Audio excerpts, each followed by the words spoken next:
aga sellel hommikul me mõistsime, et see on see tõesti see päev, mida Jumal on teinud. Me pöörasime üksteise poole, vaatasime silmadesse teineteisele ja lubasime, palusime andestust algusel, et anname veel andeks teineteisele veel kord siin kirikus.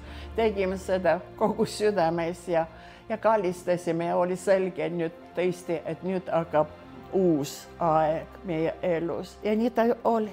Ja nii ta oli. Ja mis oli, et sellel hommikul juhtus seda, mis Piibel ütleb. Kui me oma patud tunnistame, siis Jumal on ustav ja õige, et ta annab andeks ja puhastab kõigis üle kohtus.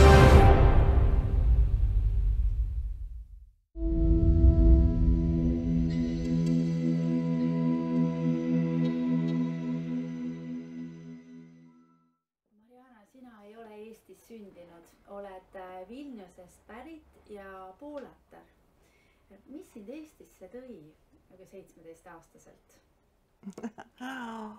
Ikka armastus, no mis veel võib sinna, kus minna, kus ei tunne ei keelt, ei inimesi, mitte kedagi ei ole. Ja esimene armastus. Abikaasaga me saime tuttavaks Vilniuses. Ta oli 12 aastat vana minust ja kuskil oli tantsupidu ja minu õde kutsus mind, et tule ja ma näitan sulle oma kavaleri nii-öelda. No, see oli esimene kord, kus ma läksin tantsupeole ja see mees oli seal ja ta oli kena.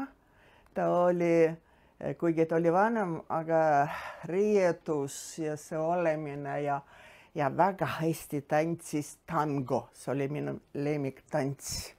Nii, sealt tuli see armastus. Ja siis oli suvel 63. Aga detsembri enne jõulud ma siis kohvriga, nii nagu oli lepitud, tulin siia Tallinnasse. Oli ilus ilm, oli kõik ilus. Väga huvitav, ma ütlen see tõde, et miski üleloomulikku tegelikult siiamaani minu sees nagu pandi. Ma armusin Tallinna linna, ma armustasin rahva. Ma nägin, et kui viisakad, kui kultuurset nii-öelda, kui hoolikalt, kui andekas see Eesti rahvas on. Ma lihtsalt armusin sellesse rahvase, see nagu tõesti, mees oli venelane, aga ta on sündinud ka oli siin Eestis ja ta eesti keel oli väga perfektne, et mitte keegi ei mõelnudki, et tema on venelane. Ta oli sportlane, ta oli niisugune väga siin hea spetsialist, elektroonika, küberneetika juba, siis ta oli väga tunduv inimene ja üle Nõukogude Liidu. Igal poolt komandeeringu teda kutsuti ja kõik väga teda oli nõutav igal poolt üssenaga. Nii et ja siis juba aasta pärast sündis pojakene ja nii hakkas juba päris pereelu. Perekonnas ma olen üldse olnud niisugune unistaja tüüp ja ma väga palju unistasin. Ma ei seltsinud eriti mitte kellegiga ja ma pigem tahtsin üksinda olla ja isegi kui ma väike olin, siis ma oma nukudega juba korraldasin perekonda seal ja kõik, et kuskil minu sees juba oli niisugune unistus midagi väga reaalse ja väga hea ja väga tõsise peal. Nii ja kui 15-aastane ma istusin oma veranda, oma majakesse, kus isa oli ehitatud ja ma vaatasin taevasse ja ma unistasin. See oli nii huvitav, ma tean, tüdrukud nii palju, minu klassiõed ja kõik on unistanud, et keegi tuleb mingi prints hobuse valge peal ja niisuguse see kõik ja kingitus ja armastus. Minul südames oli kuidagi nii, et ma tahtsin ise armastada, ma tahtsin maksimaalselt enda poolt nagu anda kellegile, kes on minu seda armastus väärt. Ja oli kord, kui ükskord me sõitsime juba abikaasa ja väike laps oli süles bussis ja tuli meie juurde üks naisterahvas ja hakkas räägima midagi eesti keelt, ma siis ei mõistnud midagi ja nad räägisid abikaasaga ja ta läks välja järgmine peatus bussis ja siis ma küsisin, kes see naine oli ja siis ta ütles, et ta oli Tallinna moemaja kunstnik, et ta nagu märkas sind ja ta pakkus tööd moemaja nagu mannekenina ja määras nagu päev ja kõik ja ma küsisin abikaasa käest, kas sina olid nõus? Ta ütles, aga miks mitte, et nagu lihtsalt kopika sinna meie eelarvele lisada ja see oli minu jaoks natukene nii ootamatu tema poolt, sest ma tean too ajal Nõukogude Liidul seda mannekenid ja näitlejad ja kõik see kuidagi natukene halva maitse või nende kohta oli, et nagu eriti ei olnud see populaarne, nii suur hea kiitus ei pälvinud see amet.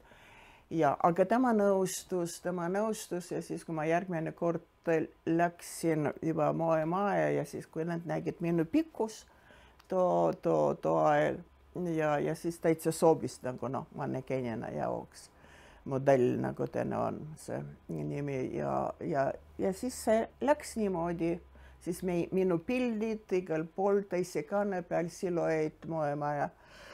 See žurnaal oli ja kaubamajas ja igal poolt vitriinides, ühesõnaga üleöö nii-öelda võin öelda nii, et kuulsaks sain sinna Eesti, kusjuures ma sellest ei unistanud, et just, et minu pildid ja filmid või midagi, mul ei olnud seda, mul tema oli perekond, mul tema oli tõeline armastus, et ma saan ise armastada, et kellelegi seda armastust anda, mida mul südames oli.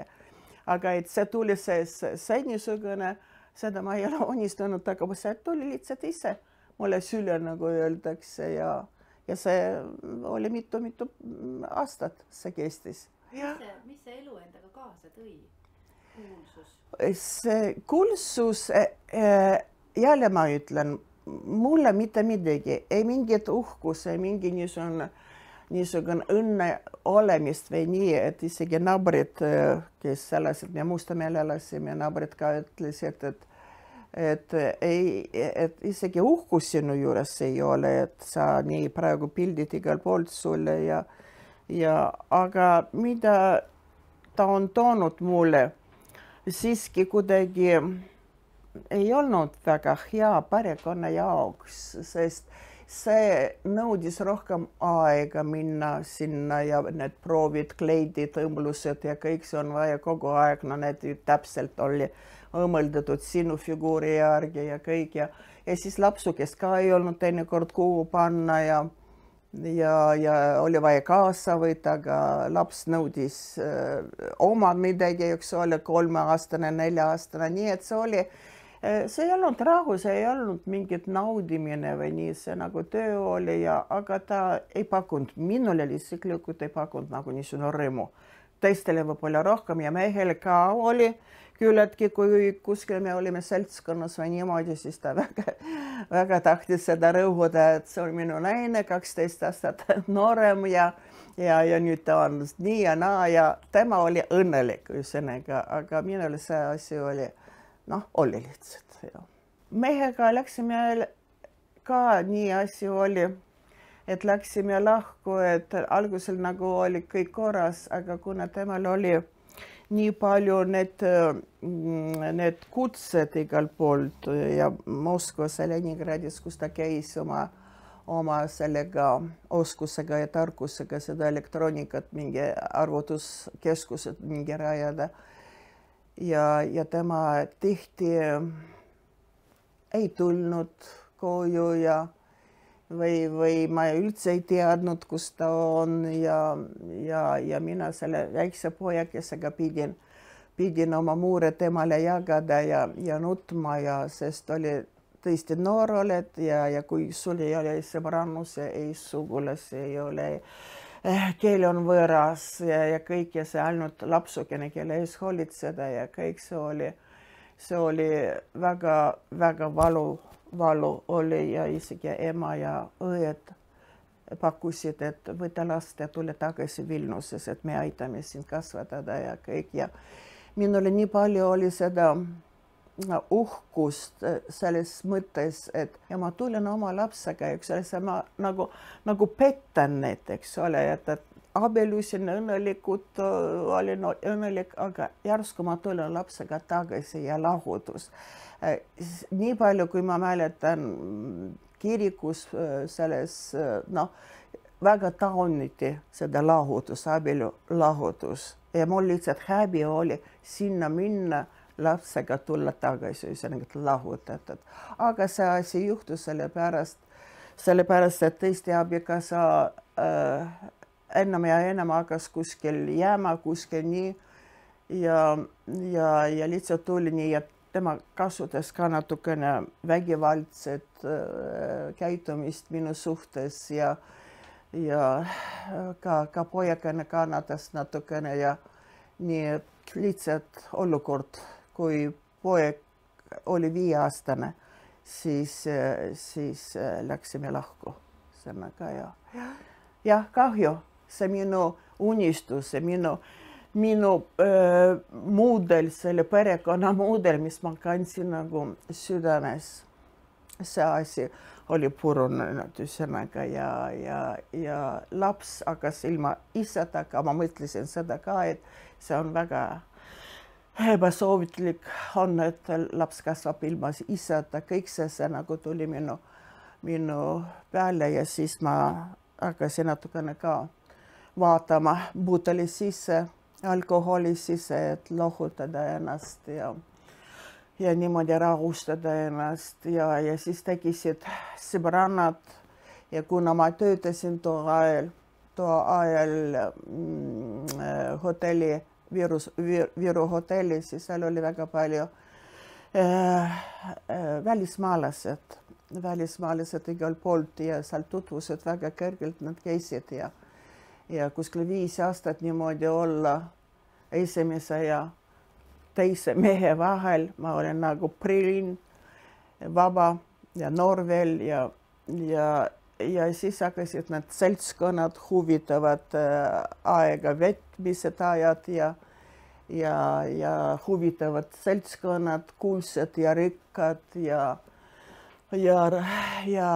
see oli niisugune hakkas väga kiire elu loomulikult ja laps ka hakkas nagu ilma isata jäi ja hakkasin ka ema pidutsemised ja nii laps ka hakkas nagu kannatama selle tõttu ja see oli kurb loomulikult, väga kurb see asi hakkas minema nagu selles niisugused.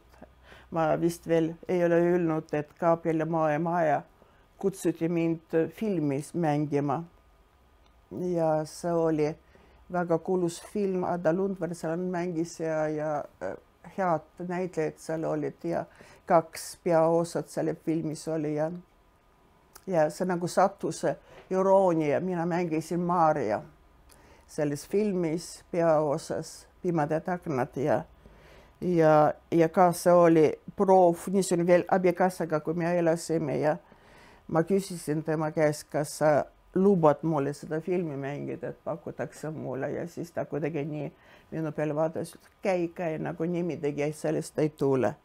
Aga siiski otsus oli tehtud kirjaniku poolt, kes kirjutas seda Pimedad aknad, see oli Lilian Promet ja tema otsustas ühesõnaga, et see on Marja. Selle 14 kandidaadid oli selle osa peale ja näitlejad olid, mina mingid näitlejad ei olnud, aga lihtsalt see Jussi see minu nägu, see oli tema kangelase nägu ühesõnaga ja nii mind kutsuti ja see oli väga hinnatav film, 3 osa oli televisioonifilm ja tõlgitud vene keeles oli ja seda Moskvasse läks ja siis tulid isegi pakkumist Moskva ja Kiievi filmstuudio ja Ukraina. Ühesõnaga tulid pakkumised, aga juba kuna perekond oli lagunemas. Ma tundsin, et lihtsalt see ei ole enam minu jaoks, sest laps vajas mind rohkem praegu, kui isad ei olnud. Ja nii, et see niisugune säbi mul läks katki, see esimene.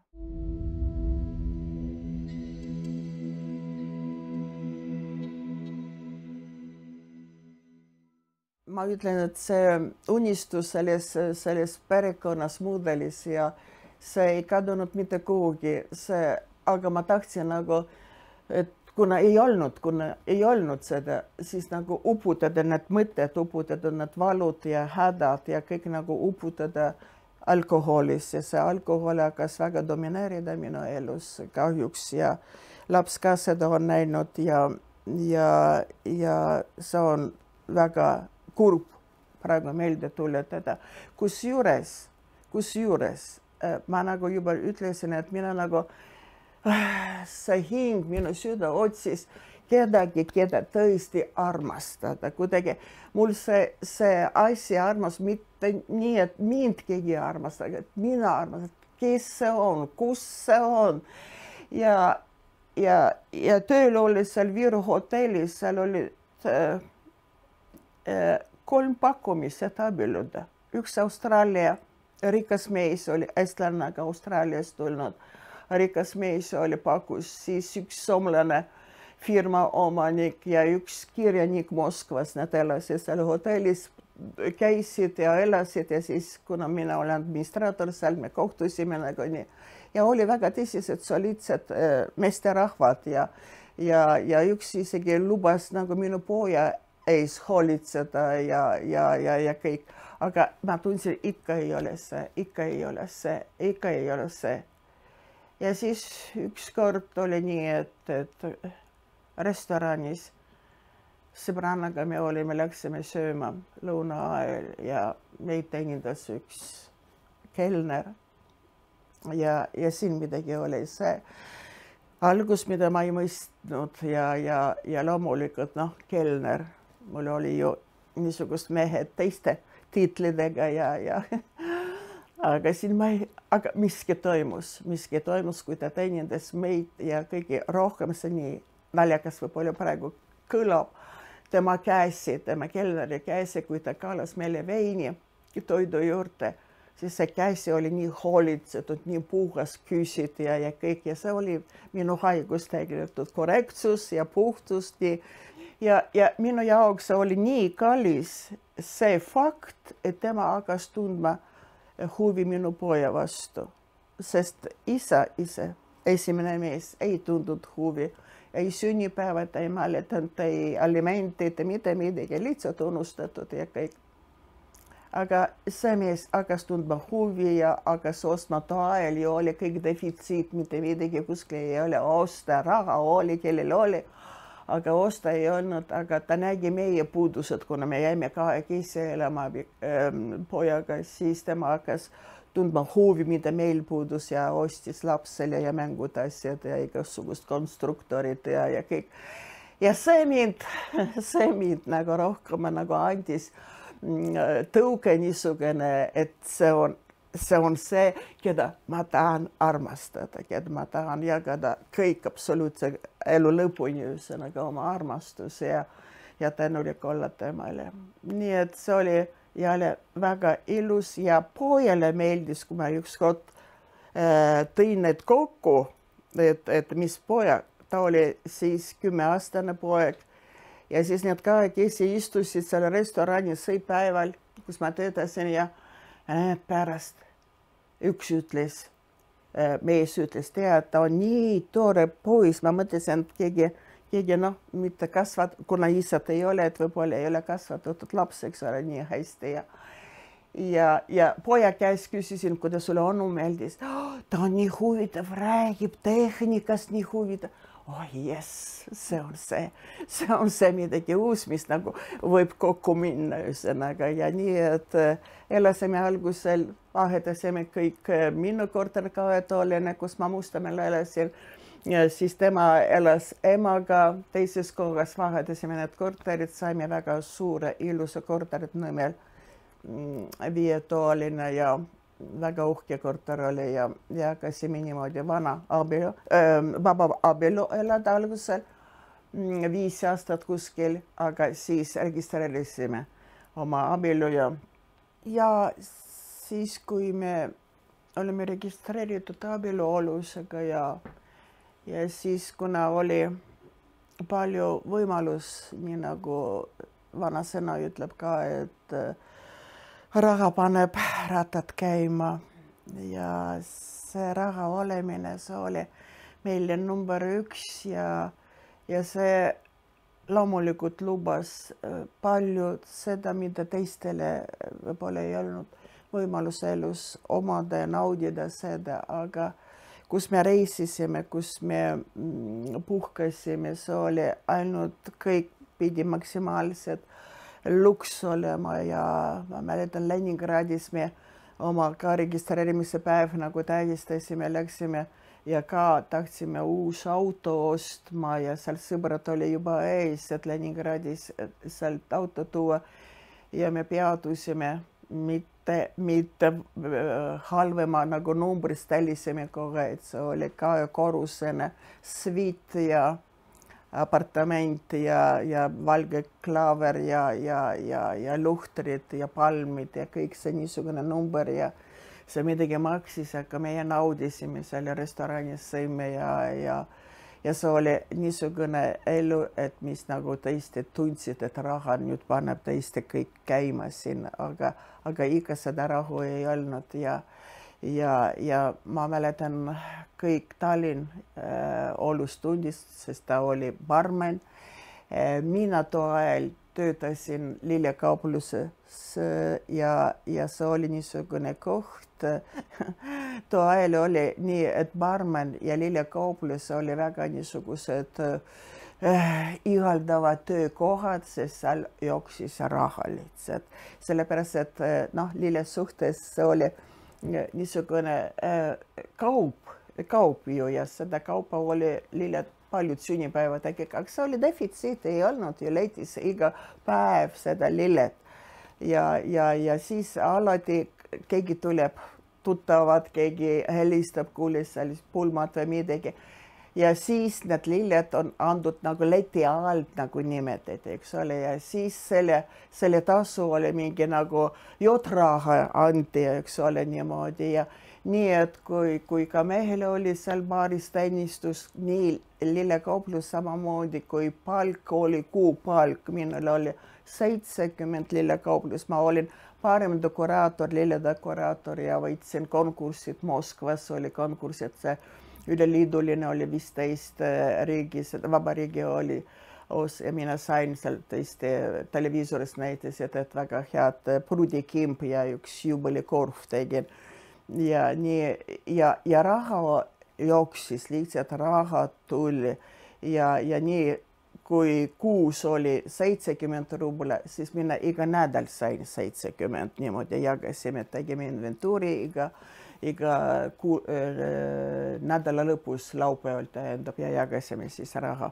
Nii et 2 raha inimesi, no kuhu sa paned, defitsiiti on olnud ka, paljud ei osta, palju ei tee seda, mis sa oleks tahtnud, võib-olla siis tühjus igal pool, ainult tutvuse kaudu ainult saime ja tänu sellele rahale meil oli tutvused ja oli nõukogu laadu, siis ETKV-l laadu oli ETKV-l ja ainult raha maksa, eks ole, siis sa said seal igasugust importasjad, Mariana, ilusad importsaapad või kasukas või mingi kuulaasi ja kõik see oli niisugune elu ja loomulikult juba Tallinn oli väike võrreldes praegu on Tallinn nii suureks kasvanud aga siis oli väike Tallinn kuidagi nagu paistis, et kõik nagu tundsid, kes on kes ja kui me läksime, tihti olime lõuna söönud ja jäänud õhtul pärast tantsida ja lõputseda restoranides, paremad restoranides ja paremad zakumid ja kõik ja kui me tulime juba restorani, juba teadsid, Tolus ja Mariana tulid restoranis juba mitte keegi midagi öelnud, teadsid, nägid ja siis kohe hakkasid meile mingi muusika mängida, minu lemmik laul oli Raimond Valgre laul Valged roosid. Valged roosid ja kohe hakati nii, nagu me sisenesime restorani, siis kohe Valged roosid lauldi just kuulutati nii. Nii et see oli niisugune see uhkus ja küllus ja kõik. Aga see oli tühisus, sellepärast, et see süda oli tühi tõesti ja ta otsis ikka seda tõelist midagi, seda, mis püsib ja mille peal võib loota. Ja kahjuks kordus seesama laul. Liiga palju alkoholi, liiga palju raha, liiga palju uhkus, liiga palju tutvused, liiga palju naisi tema ümber, liiga palju niisugust, mina olen kõik, mina olen siin ja meie nagu siin pojaga olime nagu jälle võõrad nähtused ja asja jälle läks allapoole ja kusjuures ema ka meiega elas ja ema oli usklik ja mina mitte ja see ka konflikt võib-olla ka ühesõnaga ma praegu ausalt ütlen, ma vihkasin, usklikult ma vihkasin tema emad, ma lihtsalt, et need usklikud, et kõik mida, kuidas kasvanud laps ja kõik, süüdistus hakkasid loomulikult, aga tänu just tema emale see asi võttis pärast seda lõpu peale lahutust. Me 3 aastat olime lahutatud täielikult ametlikult, aga tänu ema palvedele meie abielu läks jälle kokku. Kui me oleme lahutatud, siis meil siiski ikka jäi seda suhe omavahel. Me ikka suhtlesime ja kohtusime teinekord ja meil veel oli see koer, Prantsuse bulldog, seda mõlema lemmik oli ja siis see koer jäi minule. Aga tema armastas seda koera, ta tahtis väga tihti temaga minna ja jallutama ja olime täielikult nagu ametlikud, erinevad see ilus korter vahetasime ka elamispinna peal ja mina elasin Õismäel, Olus, abikaasa elas emaga Mustamäel. Mina koeraga, poeg juba oli abielnud teises kohas juba ja täitsa võrad olime, aga siiski me suhtlesime telefoni teel. Ja vot telefoni kaudu ma saingi kutse ema poolt, et üks mingi üritus toimub nime kirikus ühesõnaga, aga enne seda seal olles 9. korrusel, kus ma elasin ja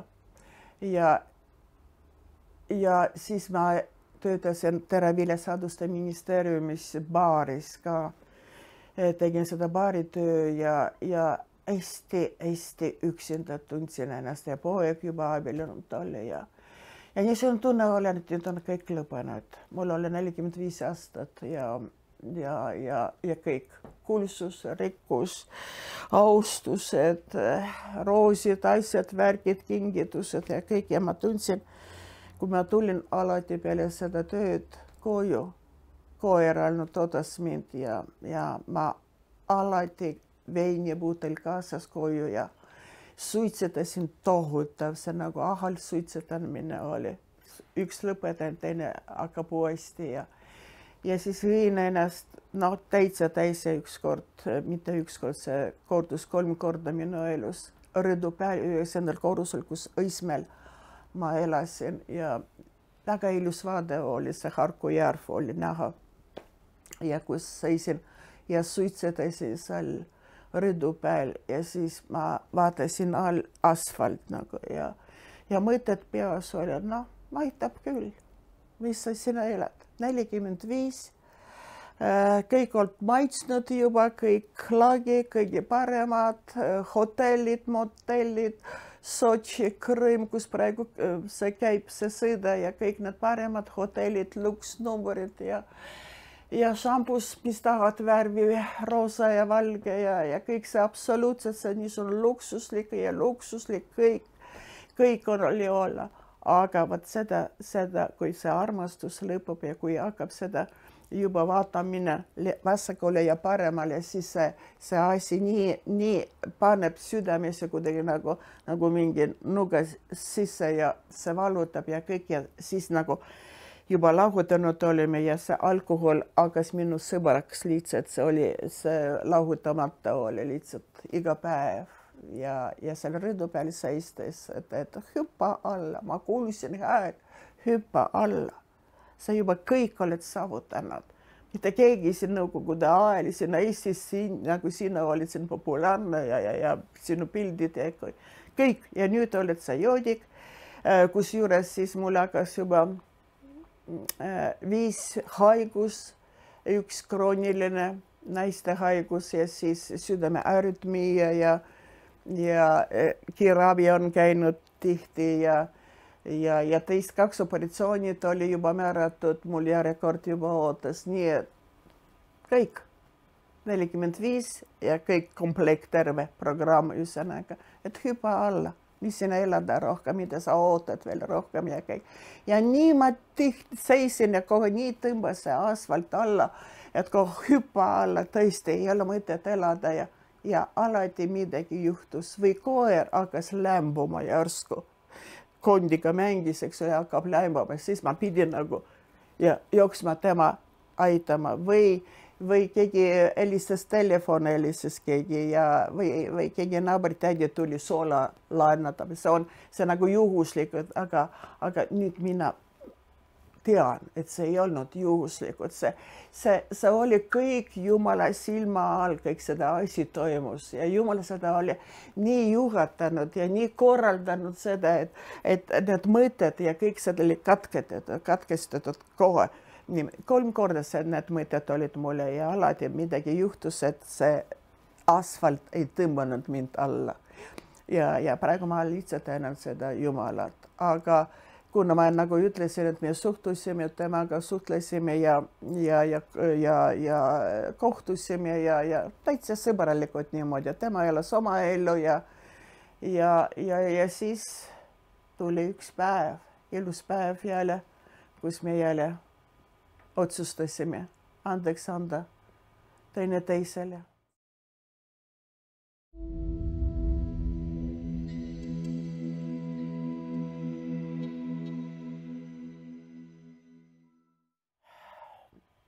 Olles kord üksinda kodus ja kui hakkasin mõtlema oma elukäigu ja oma mineviku ja selle üle kõige, mida ma olen maitsnud ja kogenud ja järsku ma olen leidnud ennast absoluutselt see nagu kõik on möödus, kõik on lõppenud ja kõik absoluutselt seda, mis oli, enam ei ole. Nüüd olen 45-aastane, nüüd olen haige juba 5 haigused ja selle 9. korrusel vaadates seda ilus panoraam, mis oli minu ees see Harku järv ja kõik see sinine taivas ja loodus ja kõik, aga südames oli kurbus, südames oli tühjus ja mõttetu absoluutselt, kas üldse on vaja elada ja kui vaatasin alla rõidu pealt, siis see must, see asfalt tõmbas mind sinna, et kõik on lõpetatud, et kas on üldse mõte enam jätkada nii nagu praegu olen. See oli niisugune seis, et tõesti oli väga vähe puudu sellest, et suitseda seal ja juua täis ja kõik, et vähe oli puudus, et ma võiksin tõesti sinna kohe anda ennast selle lennu sisse ja lennata. Aga alati midagi toimus. Kas telefon helises või koeraga midagi juhtus, et ta hakkas lämbuma, et nagu minu abi oli vaja ja see mõte, enese tapu mõte nagu läks üle ja järgmise korrani ja niisugused mõtted käisid mul, ma ütlen 3 korda vist, aga alati oli nagu katkestatud seda, ma ei mõistnud siis, miks see niimoodi on. Aga nüüd ma mõistan seda, miks see niimoodi on.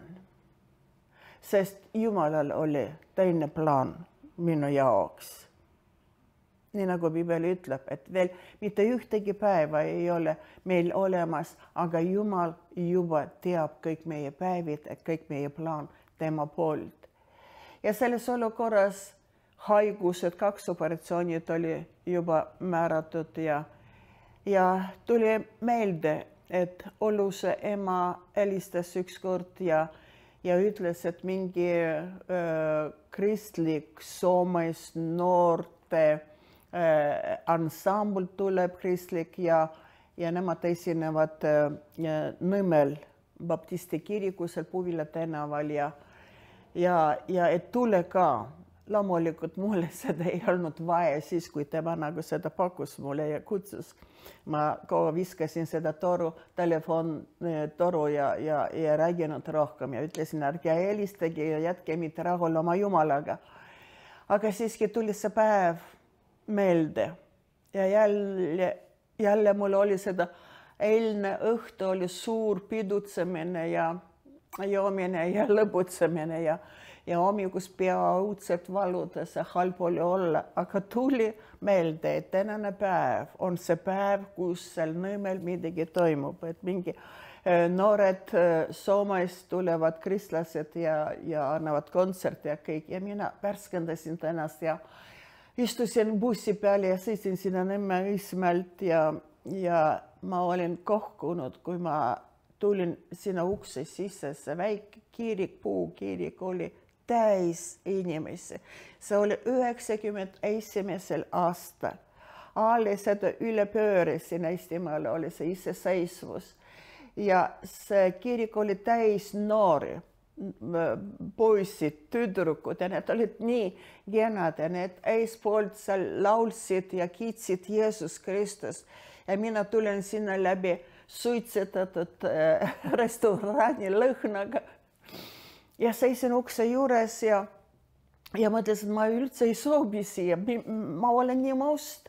Siin on nii kuidagi nagu pühalik atmosfäär ja need noored kõik nii pühad ja nii puhtad ja mina siin absoluutselt, ma olen nii must, ma olen nii patune ja ma seisin seal ukse juures tükk aega nagu mitte kuskil ja kohad ka oli üksjagu kinni, aga siis nagu tegis üks koht, ma istusin ja ma kuulsin seda sõnumit, seda armastuse sõnumit, mis jagas tookord pastor Ants Rebane. Ta oli siis pastor selles koguduses ja suures Jumala armastuses. Ja see Jumala armastus, see minu armastus, mida ma otsisin, mida ma igatsesin kedagi armastada ja järsku ma kuulen, et keegi mind on nii armastanud, et minu ees on surnud. Mariana, vot seda tasub armastada. Keegi on minu ees surnud ja mina olen nii patana, ma olen nii must, ma olen absoluutselt ei kõlba seda armastust ja kui pastor kutsus siis palvel, et kes tahab täna lepitada Jumalaga, kes tahab anna üle oma patud ja parandada meelt ja kõik, ma ei mõistnud seda kõik ja ei mäleta isegi seda jutluse sõnad, aga seal oli just sellised nagu üks võisukene nagu tõusnud põudsed maal ja ma nagu mõistsin seda, et see ongi see Jeesus, kes on tõusnud, et päästa mind, et aidata mind, et vabastada mind sellest kõigist ja kui ta kutsus estpalvel, siis mina lausa jooksin sinna nutuga, suure nutuga ma jooksisin, ma mitte midagi ei tahtnud. Ma ei tahtnud ei terveks saada 5 haigused, 2 operatsioonid, alkohoolik sõltuvuses, sigareti 2 pakki päevas, sigaret, ahel suitsetaja. Ma mitte midagi sellest, ei meist tagasi ma ei tahtnud, ma ainult tahtsin saada vabaks, saada andestatud sellest patu, sellest kormast, mis ma 45 aastat elasin. Ja selles sõltuvuses ja ma põlvedasin seal, ma ei saanud isegi põlvede peal olla, seal lause ma tundsin seda pühadust, ma tundsin seda nagu see isik, kelles oli jutt, see on Jeesus Kristus, et ta on väärt seda, et lihtsalt tema ees olla silmini maas, et ma ei ole väärt tema, ma olen nii must ja ei ole väärt tema armastust, ma isegi kukkusin seal silmile maas ja ma üksainukene palve mul oli, et Jumal, anna mulle andeks, kui sa suudad ainult mulle andeks anda. Ma ei palunud mingi hüvisid, mitte midagi. Ja pastor Ants Rebane tuli ja aitas mind palvetada seda patuse palve veel. Ja see oli tohutu süütunne, tohutu patutunne, niisugune, et ruttu tahaks õlgade peale ära visata ja uueks saada ja uueks inimeseks saada. Ja ma ütlen, ma mäletan seda kogemust, ma mäletan seda tema puudutust, püha vaimu puudutust. Ma mäletan, kui ma tõusin sealt too hommikul see oli 9. juunil 91.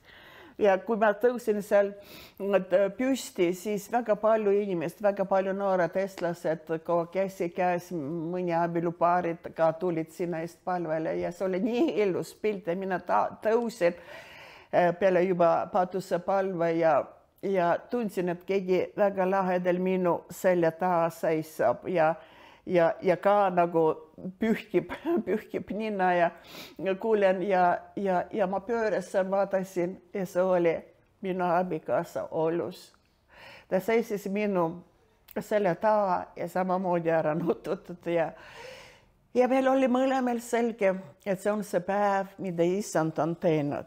Sest kui me elasime selles glamuuris ja selles luksuses, me tahtsime elada, me tahtsime õnnelikud olla, me tahtsime armastada, me tahtsime olla õiged, puhtad, ausad ja võib-olla õnnestus meile paar kuud, aga iga vana aasta õhtu me pokaal šampus käes ja kõik ja lubasime üksteisele kõik, Mariana, hakkame armastame teineteist, ei hakka petta rohkem, kõik jätkame teistmoodi, ei õnnestunud. 2 kuud ja jälle uuesti. Jälle need samad sõbranad ja sõbrad ja seltskonnad, need uhked igal pool tulnud ja jälle lõbutsemine ja kõik. Ja see nii asi läks. Aga nüüd, sellel hommikul, see hommik, see on see tõesti Jumala armu puudutus. See on Jumala armu puudutus. Ta ulatas ka meieni, mõlemini, kes me tahtsime, aga me ei saanud. Me otsustasime, aga jõudu ei olnud. Me tõesti unistasime seda kõigi parema peal, kõik nii nagu peab olema see ja perekond ja teineteisega suhtumine ja kõik, aga lihtsalt õnnestunud, lihtsalt ikka olime nii nagu teised ju ka niimoodi teevad, teised ju ka niimoodi elavad ja jälle selles virvar sisse.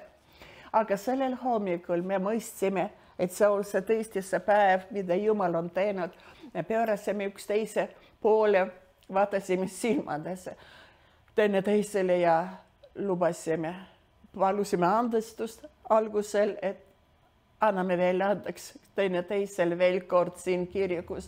Tegime seda kogu südames ja kallistasime ja oli selge nüüd tõesti, et nüüd hakkab uus aeg meie elus. Ja nii ta oli. Ja mis oli, et sellel hommikul juhtus seda, mis Piibel ütleb, kui me oma patud tunnistame, siis Jumal on ustav ja õige, et ta annab andeks ja puhastab kõigis ülekohtus. Ülekohtus puhastamine ehk tema tagajärgedel ka. Need haigused, mis mul oli, need maohavandid, need kõik see joomine, suitsetamine ja ebakorralik söömine, öösel sööd, päeval magad, see kõik see juba organism hakkas juba lagunema. Aga kui patud andeks antud, siis tuli tervis. Ei ole palutud, et Jumal tervenda mind või vabasta mind alkoholist või vabasta mind suitsemist. Ei olnud vaja paluda andestust, aga üksainukene palumine oli, Jumal, anna andeks minu patud, puhasta mind minu patust. Ja seda ta tegi ja täielikult ta tegi. Ja kui ma tõusin leppisime abikaasaga ja kõik. Ja siis selge oli, et nüüd on uus algus ja loomulikult parem algus, sest nüüd me ei ole kahekesi, nüüd me oleme kolmekesi koos Jeesusega. Ja tema koos Jeesusega ja mina. Ja see on nagu kolmnurk, seda abielu kolmnurk. Jeesus Kristus, mees ja naine. Ja see on nagu kolmekordne köis, mis ei saa mitte midagi purustada, mitte keegi ei saa seda purustada. Ja see elu hakkas uuesti ja hakkas teenima Jumalalt, sest Bibel ütleb, et ise oled muidu saanud ja minge ja andke edasi. Ja kui inimene on maitstud seda midagi väga ehtne, väga hea, väga tõelist, mille järgi meie hing igatseb. Jumal looja on niimoodi inimest teinud, et ta igatseb see hing Jumala järgi. Minu õnn on olla isa lähedal. See on meie õnn iga ühe inimese. Nii kaua, kui see inimese hing ei ole Jumalaga lähedal, ükskõik mis siin kõrval on, see ei rahulda seda hinge. See ei rahulda, see hing ikka otsib midagi rohkem, midagi parem. Aga nüüd me oleme saanud seda, mis on tõeline ja mis aidanud meile edasi minna ja teenida teda ja kuulutada tema tõdesi. Ja tõesti seda nii, nagu ta mind on tervendanud nendes 5 haigusest, ei olnud vaja ei operatsioonid, ei mingi tabletid, ei mingi mikstuurid enam. Absoluutselt, keda Jeesus Kristus vabaks teeb, see on tõesti vaba. Vaba patus, vaba igasugust harjumustest, sidumistest, vaba haigustest. See on mul lihtsalt sõnu ja eesti keeles öelda, mis suur saavutamine see on, kui sa oled tõesti Jumalale tunnistanud kõik ja ta on andeks andnud ja puhastanud kõigis üle kohtus. Ja siis hakkas töö tegemine ja teenimine suure rõõmuga, sest seda, mis ma olen ise saanud, seda ma tahtsin ka teistele anda. Jeesus elab ja ta võib ka siin tervendada ja vabastada.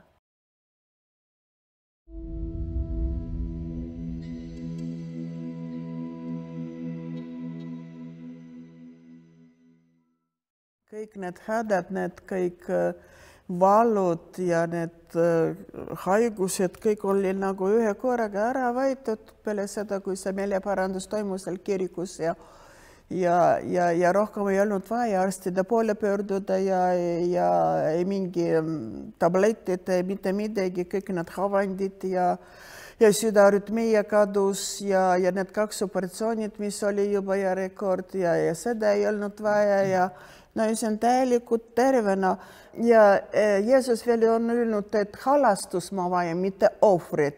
Vot see halastus, ma mäletan, kui ma esimene kord läksin vanglasse Oolusega.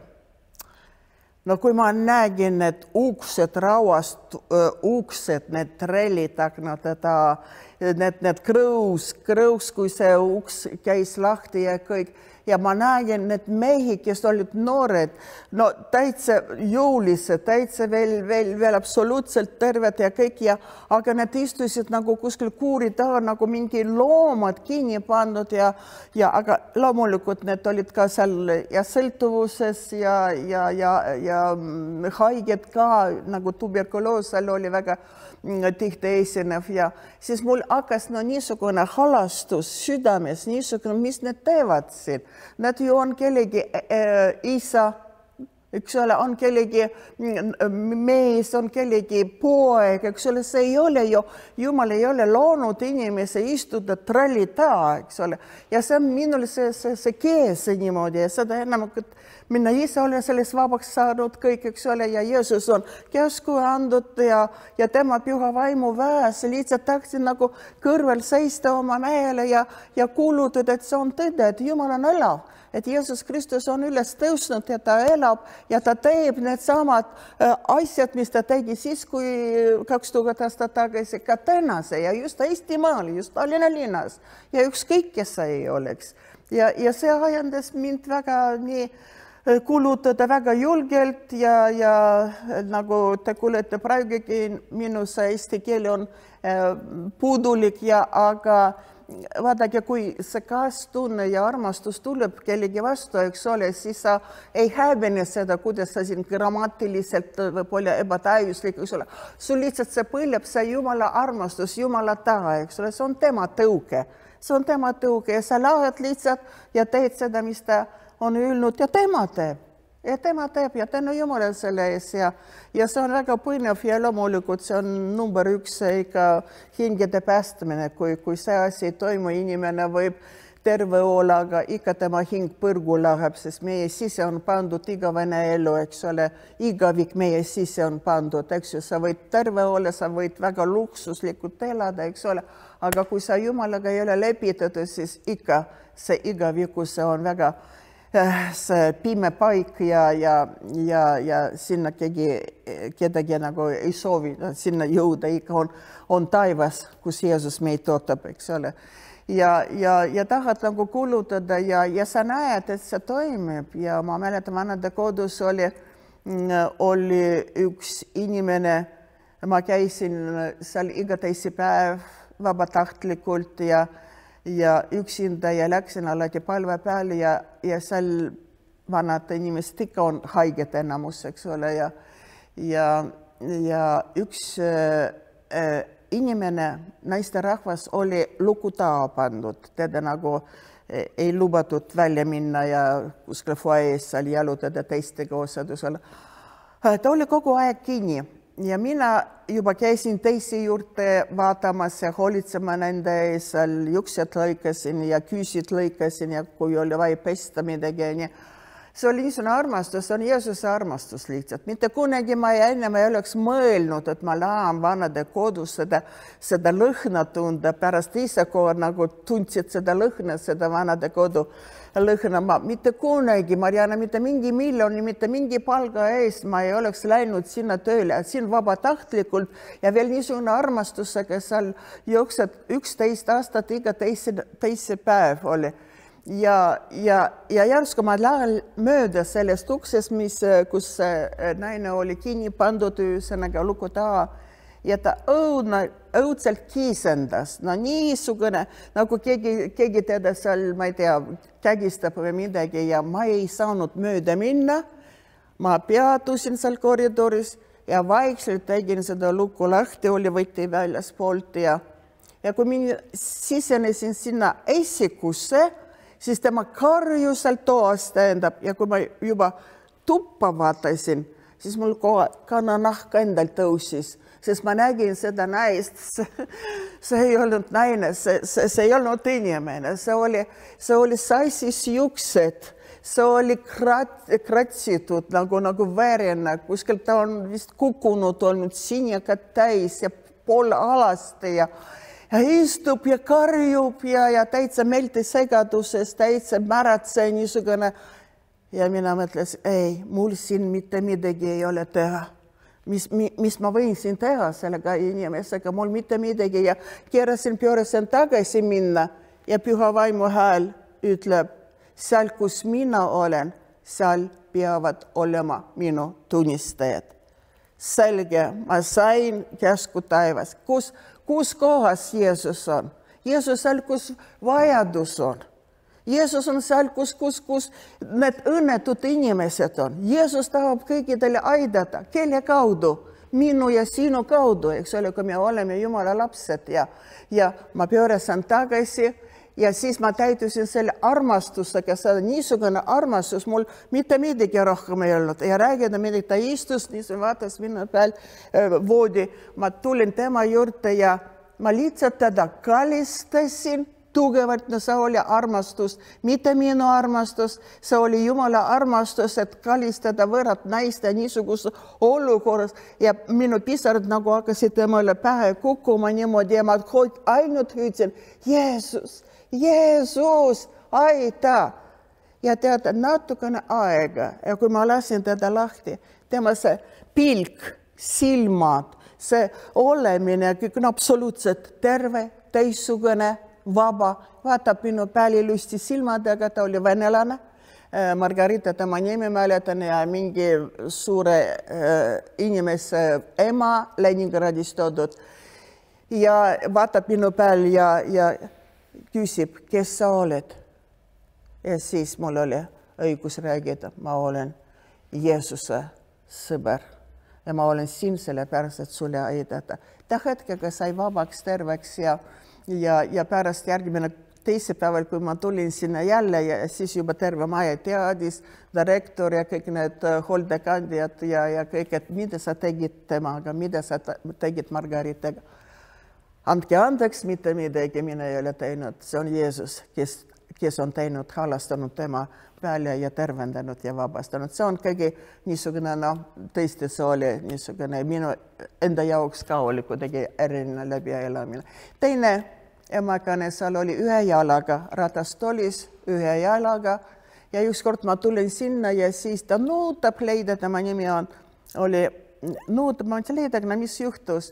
Ta ütles, tead, ühe jalaga ma veel kuidagi saan toimetada siin üksinda, aga nüüd arstid vaatasid, et mul sellel jalal, mis on alles, üsna gangreen avastati ja tahavad amputeerida. Oi, kui ma seda kuulsin, et seda jalga ka võetakse ära. Ma saamas kukkusin põlvede peale, võtsin seda jalga. Jeesus kallis, ära luba seda. Ära luba seda. Ma mingi seda jalast ilma jääda. Ma hüüdsin, ma palvetasin ja ei olnud vaja. Ei olnud vaja amputeerida, gangreen oli läinud ja jälle selles Meriväele pensionaat oli, kus see asi juhtus ja jälle kõik teavad, et ime on juhtunud ja loomulikult ainult Jumalale. Ja palju seal palju, ühes toas oli niimoodi, et venelased abielupar, need olid skulptorid ja need olid kuidagi kutsutud, vabandust, Moskvas siia teha skulptuurid ja ma ei tea mingid, mis skulptuurid need on teinud, kuidagi mind see ei huvitanud, võib-olla praegu need on ära kõrvaldatud siin hästi maal, ma ei tea, aga need olid mõlemad kõrge haridusega ja abielupar, Irina ja Nikolai.